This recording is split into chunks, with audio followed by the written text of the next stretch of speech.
আসসালামু আলাইকুম। আজকে রান্না হবে পেঁয়াজের কলি। পেঁয়াজের কলি আর আলু দিয়ে ভাজা হবে।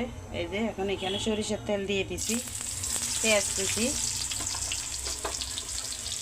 কার কার পেঁয়াজের কলি আলু দিয়ে ভাজি করতে ভালো লাগে বলবেন খাইতে। এটা যখন একটু লাল হয়েছে দিয়ে দিলাম পেঁয়াজের কলিগুলো, হলুদ, লবণ আর কাঁচামরিচ উপর দিয়ে দিলাম।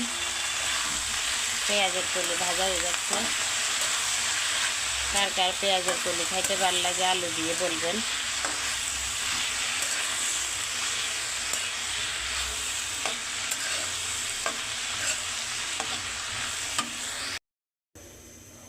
আসসালামু আলাইকুম।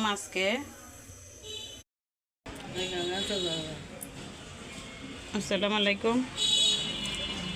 আমি কিছু ছোটো মাছ নিয়েছি, দেখুন মাছগুলো কত সুন্দর। এখানে আধা কেজি মাছ 220 টাকা কেজি, আধা কেজি নিয়েছিলাম 110 টাকা দিয়ে।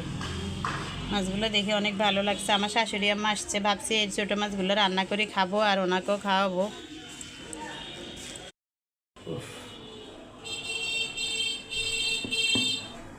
ছোটো মাছ রান্না হয়েছে, ধনিয়া পাতা দিয়ে নামিয়ে নিয়ে আসছি।